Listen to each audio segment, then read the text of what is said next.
ahli seorang psikologi forensik. Kita meminta ahli ini untuk menyampaikan seperti apa yang seperti intinya di luar apa yang pernah disampaikan oleh ahli. Kan sebelumnya pernah ahli yang ditampilkan oleh jaksa waktu itu Ibu Reni ya sebagai ahli forensik. Waktu itu karena masih masih gelondongan lah. Di situ kan ahli menampilkan Ibu Reni itu sebagai ahli psikologi forensik banyak, termasuk Sambo, termasuk istrinya, termasuk belum tergali tentang apa sebenarnya Ricky. Nah, oleh karena itu pada saat kami meminta, kami tidak tahu nih bahwa Natelnya anggota tim penilai atau tim pewawancara, kami tidak tahu. Kami mengajukan surat ke UI, Fakultas Psikologi UI, kemudian psikologi mengirim Bapak ini. Dan ternyata dia bilang dia ikut memeriksa dan menyampaikan. Oleh karena itu, selain fakta-fakta yang kami sampaikan, pertanyaan-pertanyaan, kami gali apa yang dimaksud beberapa poin dari hasil profil dari ini. Seperti punya kepatuhan yang tinggi kepada pimpinan, ya kan? Kemudian pribadi, beberapa lah yang kami sampaikan tadi. Kenapa dia bisa menyimpulkan itu? Tentu berdasarkan ternyata setelah mereka mewawancara Ricky, bukan hanya Ricky, mungkin para ajudan yang lain, para pimpinan yang lain, sehingga timbullah hasil seperti itu. Jadi kalau tadi dilihat ada perdebatan antara jaksa dengan ini, apa yang diduga, yang dimaksud dengan diduga berkualitas, karena itu hasil yang diperoleh oleh saudara ahli ini dalam wawancara.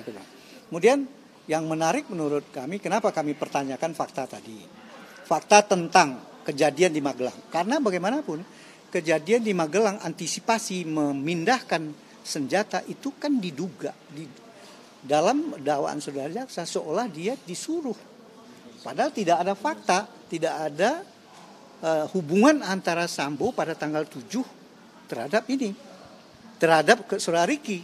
Kejadian fakta itu tidak pernah ada yang tahu, dan Ricky tidak pernah menyampaikan kepada.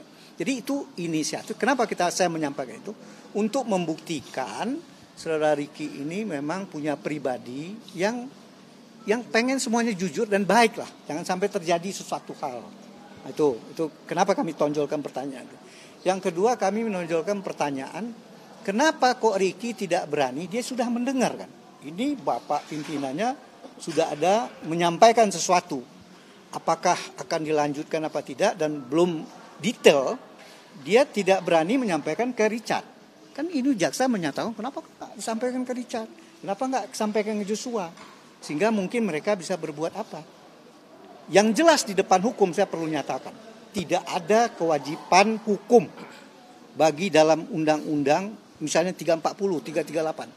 Saudara Ricky Rizal tidak punya kewajiban untuk menyampaikan atau apa itu. Karena kalau sekarang dia diperintah, dia pergi, disuruh setelah dia menyatakan menolak, tidak mau melakukan penembakan, itu dia adalah sebagai seorang karyawan, masih ajudan, masih bekerja dengan Sambo. Apakah patut seorang yang disuruh untuk memanggil seseorang dan tidak menyebut panggil tuh Richard supaya tembak itu? Kan bukan itu yang panggil aja kan.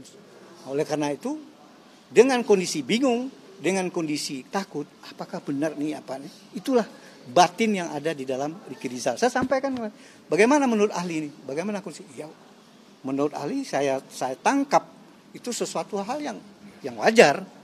Karena pertama, hubungan relasi kuasa antara Sambo dengan betapa tinggi jarak. Yang kedua, memang dia digaji, dia bekerja, dan dia punya tanggung jawab moral untuk kejadian, untuk apapun yang terjadi di Magelang. Bagaimanapun itu tanggung jawab moral dia. Cuma kenapa dia tidak berani, itu sesuatu hal yang biasa. Mungkin kita pun kalau jadi anak buah seorang jenderal melakukan itu, mungkin nggak berani juga ngomong sama siapa. Terjadi dispute, terjadi apa-apa, nanti dia lagi yang dimarahin atau bisa jadi bermasalah dengan pimpinan. Jadi kira-kira kami akan begitu juga ini, misalnya setelah kejadian.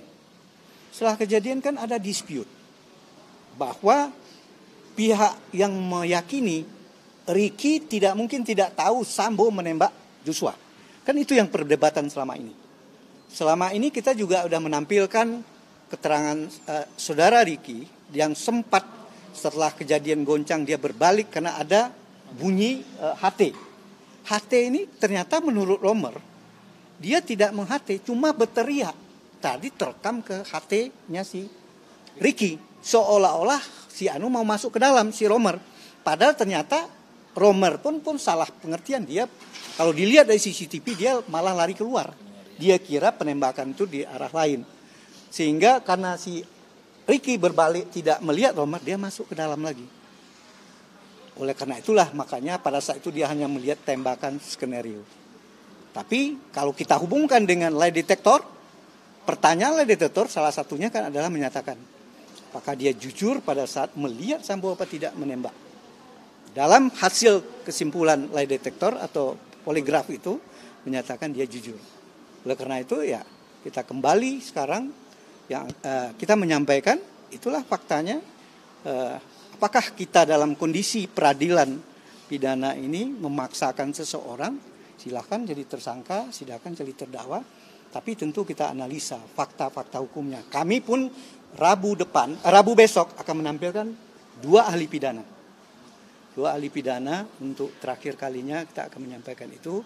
Akhirnya ya tentu kita berharap bahwa posisi saudara Rizal kita harap adalah seorang saksi yang mengetahui dan melihat dan tidak dapat berbuat, tapi bukan sesuatu kejahatan. Karena kalau yang dimaksud kejahatan, perbuatan dia melakukan turut serta, itu harus diikuti dengan niat. Dengan niat dan perbuatan juga. Setelah dia menyatakan menolak, walaupun dengan cara halus, saya nggak kuat Pak, saya nggak berani mental saya. Itu kan sudah penolakan bagi yang kedua, dengan tidak penolakan, apakah ada niat? Pasti tidak ada. Nah, kalau yang dimaksud dalam Undang-Undang 340 mau 30, dia harus punya niat. Dia harus memperlihatkan sikap dia.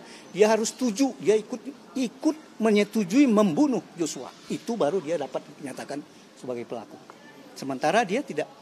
Ada nggak dia misalnya dia megangin si Joshua, ditembak atau dipukul? Enggak. Dia hanya kesalahannya kalau toh salah dia memanggil tidak nyampein. Tapi hukumnya apa?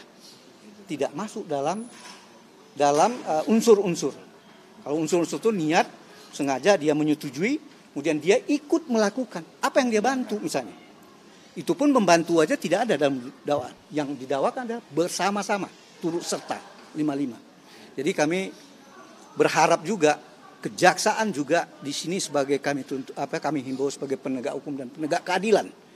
Kalau misalnya hasil dalam kesimpulan akhir, kalau tidak kuat ditemukan fakta Rizal pelaku, ya mohon kami minta saudara penuntut umum juga bila perlu punya kewajiban moral menuntut bebas terhadap saudara Ricky Rizal. Kalau memang kesimpulan akhirnya kita sepakat seperti itu.